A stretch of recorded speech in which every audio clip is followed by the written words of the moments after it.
Yeah, ladies and gentlemen, my name is Oboy Justin. Yes, reka mbifurize ibihe byiza batoto ba Rubavu, batoto ba Gisenyi kabisa aho ngaho murimo mureba amatara meza cyane y'ama fireworks y'ibisasu bya Republika Democratic de Congolese. So, nizere ko rero mumeze neza cyane. Uyu ni umwanya w'amakuru mu Kinyarwanda na Justin Paul 250 Yes.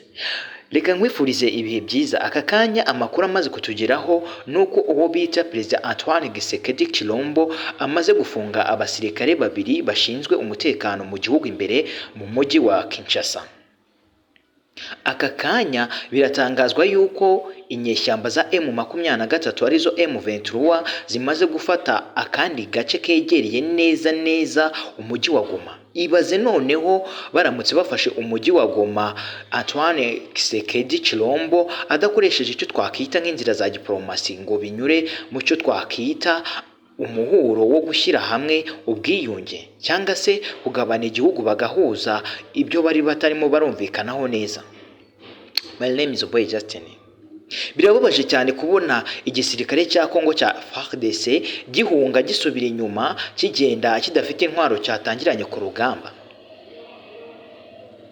Ese tuganire n'umusirikare umwe wo mu gisirikare cya M23 aricyo M23 yadutangarije yuko ubu ngubu bavugana igisirikare cye gihagaze neza kandi kimaze kwakira intwaro zisaga ibihumbi 2 zafashwe cyangwa se bambuye igisirikare cya FARDC cyo muri leta ya Republika Democratic Congo, ari nacyo gisirikare kiri ku butegetsi. Aka kanya uwo twakita Antoine Felix Gisekedi Chilombo amaze gufunga abasirikare babiri barinda umujyi wa Kinshasa, bavuga yuko bafatanyije n'ingabo z'u Rwanda.